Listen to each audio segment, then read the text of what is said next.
The United States has deployed MQ-9 Reaper drones and around 200 troops to Nigeria in what officials describe as a non-combat intelligence support role aimed at helping tackle the growing threat of Islamist militancy in the country's north. The move comes amid a resurgence of attacks by armed groups, raising fresh questions about regional security and the evolving role of foreign partners in West Africa's counterterrorism efforts. To unpack what this means on the ground and for the wider region, we're joined now by Abuja-based security analyst Chidi Omeje, who is also publisher and editor-in-chief of Security Digest. Chidi, thank you for making time to talk to us. Good morning. Good morning, Asana. How are you today? Good, thank you very much. How are you?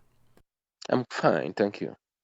Great. So let's start with the bigger picture then on this story. How significant is this U.S. Deployment of drones and troops for Nigeria's fight against insurgents, and does it signal a somewhat of a shift in strategy?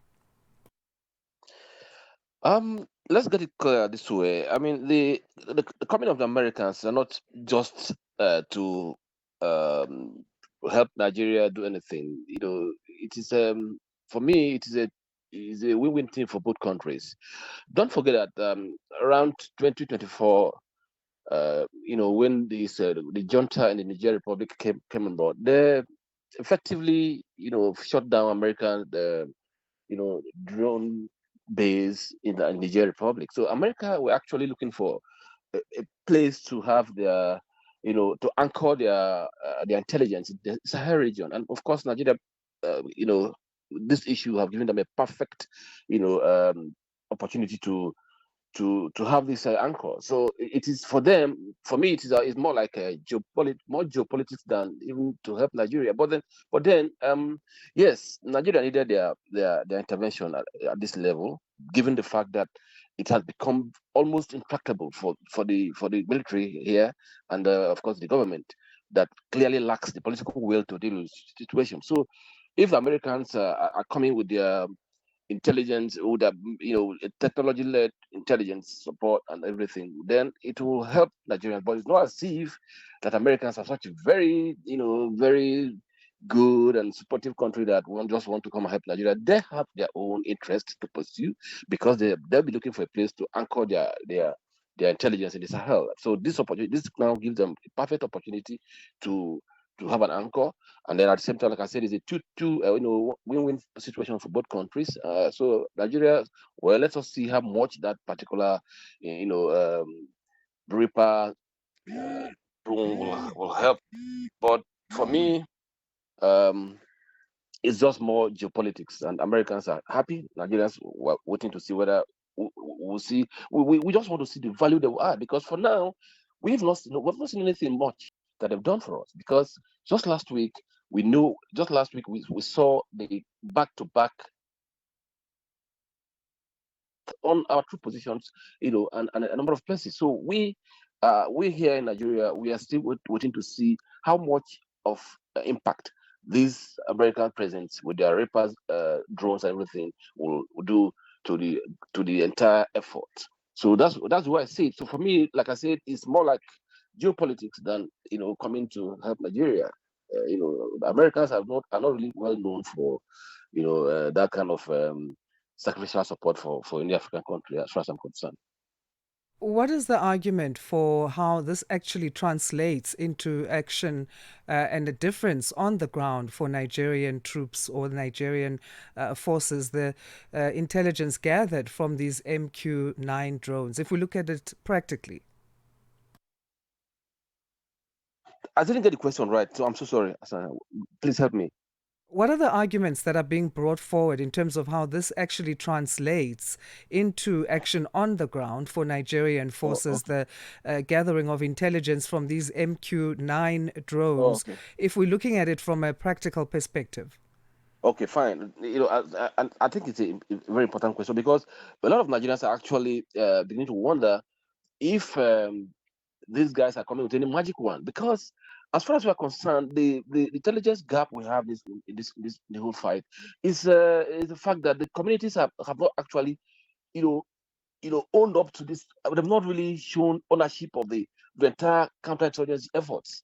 There have only been these reported cases of local informants snitching on troop positions and troop movements. We have seen even fifth columnists within the troops. So there are a lot of issues. There are a lot of dynamics in the whole, counterinsurgency operations, and of course the terrorism happening in the northeast, especially because, like if you listen to the chief of defense staff speaking in Maiduguri just a couple of days ago, he practically and directly told the people of Borno State and Yobe states, these two states are actually epicenters of Boko Haram crisis. He told them that, if look, I want to be clear, I want to make a point, and the point is that the members of the communities in these states have not shown enough ownership of the efforts, and that even some of the intelligence that they get indicates that they are the ones who snitch on troops positions. They are most of the captured. Of course, we all know that 98% of these Boko Haram terrorists are from those states. So the thing is, it's very clear that even Americans, I don't know how much their Reaper drones will help in terms of dealing with the issue. We have found out, which means that the communities, the people from those areas, sometimes are actually very complicit. They've not shown, and this probably because of bad governance. The trust deficit between government and the people. So they really don't see government as have really been supportive in their lives. So anybody who comes along, be it Boko Haram or be it ISWAP, that give them anything, they will follow, because there's discretion, there's poverty, there's hunger. Bad governance is at the heart of this. So the debate really is, how much effort, how much impact will American presidents and their Reaper drones, show? Because for me, it is in the heart. This is a geological issue mostly, and I don't know what the drones would do. If I have intention to snitch on the troop position, I will do it, no matter any Reaper zone around me. So these are the issues. So government must show faith. They must be transparent. They must show good governance. These are the issues we have talked about. You know, the fact that there are triggers, there are fundamental issues that give rise to this thing, to the sustenance of this crisis, and the government have not had that political will to deal with the challenge, the actual, predisposing factors. So these are the issues. So let's look beyond Nigeria now then. What does this development mean for security across the wider West African region and also the Sahel region, especially given instability in neighboring countries? Beautiful. Of course, we all know that the entire Sahel region is a mess. The geopolitics there is, can be characterized as, tumultuous. It's just epicenter of terrorism, from Burkina Faso to Mali to up to Nigeria Republic and then into Nigeria. And of course, we know that these issues have only been porous border. I don't even know where Nigeria stops and Nigeria Republic begins, because these are there's no much marked borderlines. Sometimes you see people from Nigeria Republic walking to Nigeria to light a fire. There's not much difference. So now, as we speak right now, the entire Sahel region, like I mentioned, instability is the word. So it is always easy for them to seep into the country, because, of course, Nigeria is is the attraction, it's the center of attraction. That's why it's the resources. That's why these terrorists come in to stockpile and everything. So, Americans having a base in Nigeria, like I said, will actually help them to have a foothold in this whole situation. But as for we in Nigeria, we know that unless and except the instability in the Sahel region is effectively dealt with, and this is going to be Nigeria issue alone. This is where ECOWAS needed to sit up, but because they didn't handle the IAS group. I'm talking about some of the Sahel countries that are now under juntas. Talking about Mali, Burkina Faso, Right. and the other country, Guinea. These are Chad. So these people, the obvious disunity in West Africa is not helping out, so that they don't have that unity of effort, and then Nigeria is at the receiving end. Chidi, thank you so much. We're going to leave it there for today. Always catching up and getting much needed analysis from you.